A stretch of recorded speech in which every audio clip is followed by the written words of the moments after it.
సాక్షి TV ప్రసారాలను నిలిపివేయడం చట్టరీత్యా నేరం.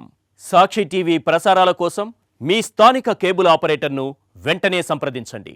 డిటిహెచ్లో ఇంటర్నెట్లో కూడా సాక్షి టీవీ ప్రసారాలను వీక్షించవచ్చు. తెలంగాణలో గ్రామ పంచాయతీ ఎన్నికల నిర్వహణకు వీలుగా రిజర్వేషన్లు 50% మించకుండా ప్రభుత్వ ఉత్తర్వులు నేడో రేపో వెలువడనున్నాయి. బీసీ డెడికేటెడ్ కమిషన్ చైర్మన్ గురువారం సీఎస్కు నివేదికను సమర్పించారు. దీనిపై సర్క్యులేషన్ పద్ధతిలో మంత్రుల నుంచి ఆమోదం తీసుకుని ఉత్తర్వులు జారీ చేయనున్నట్టు తెలుస్తోంది. ఈ నెల 24న తెలంగాణ హైకోర్టులో పంచాయతీ ఎన్నికలకు సంబంధించి విచారణ ఉన్న నేపథ్యంలో ప్రభుత్వం ఈ ప్రక్రియను వేగంగా పూర్తి చేసి కోర్టుకు జీవో కాపీని సమర్పించనున్నట్టు తెలుస్తోంది. ఆ దిశగా వడివడిగా అడుగులు పడుతున్నాయి. రాష్ట్ర ఎన్నికల సంఘం కూడా తన కార్యక్రమాలను ముమ్మరం చేసింది.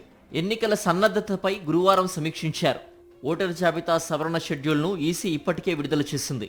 23న తుది జాబితా వెలువడనుంది. స్థానిక సంస్థల్లో 50% మించకుండా రిజర్వేషన్లతో డెడికేటెడ్ కమిషన్ ఇచ్చిన నివేదికను కేబినెట్ ఆమోదించాల్సి ఉంది. నేడో రేపో రిజర్వేషన్లను ఖరారు చేస్తూ పంచాయతీరాజ్ శాఖ జీవో జారీ చేయనుంది. ఇప్పటికే డెడికేషన్ కమిషన్ రిపోర్ట్ను పంచాయతీరాజ్ గ్రామీణాభివృద్ధి శాఖ ద్వారా జిల్లా కలెక్టర్లు, సీఈఓలు, డిపిఓలకు పంపించినట్టు సమాచారం. నేడో రేపో జారీ చేసే జీవోకు అనుగుణంగా 2 రోజుల్లో 31 జిల్లాల్లో రిజర్వేషన్లు ఖరారు అయ్యే అవకాశం ఉంది. జిల్లాల వారీగా ఖరారు చేసిన రిజర్వేషన్లపై జిల్లా కలెక్టర్లు గెజిట్ విడుదల చేస్తారు.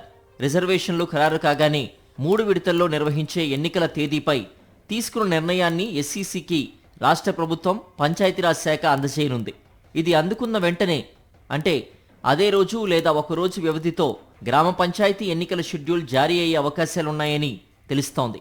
మొత్తంగా చూస్తే డిసెంబర్ 10 నుంచి 20 తేదీల్లోగా 3 విడతల్లో పంచాయతీ ఎన్నికలు జరిగే అవకాశాలు కనిపిస్తున్నాయి. ఒక్కో దశ ఎన్నిక మధ్య 3 రోజుల అంతరం ఉండనుంది. డిసెంబర్ 10, 11 తేదీల్లో మొదటి విడత, 14, 15 తేదీల్లో రెండో విడత, 18, 19 తేదీల్లో మూడో విడత ఎన్నికలు జరగొచ్చని ఊహాగానాలు వినిపిస్తున్నాయి.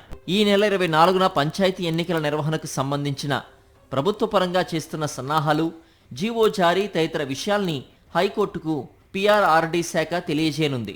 స్థానిక ఎన్నికల నిర్వహణకు సర్వం సిద్ధం చేసుకున్నట్టుగా ఎన్నికల నిర్వహణకు సిద్ధంగా ఉన్నట్టు విన్నవించనుంది.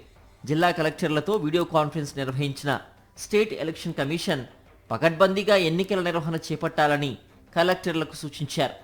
ఈ పరిణామాలన్నింటినీ గమనిస్తే ఈ నెల 24న కోర్టులో ప్రస్తావనకు వచ్చే అంశాలు 50% లోపు రిజర్వేషన్లు, ఇతర అంశాలను అటు ప్రభుత్వం ఇటు ఎస్సీసీ నిశితంగా పరిశీలించనుంది.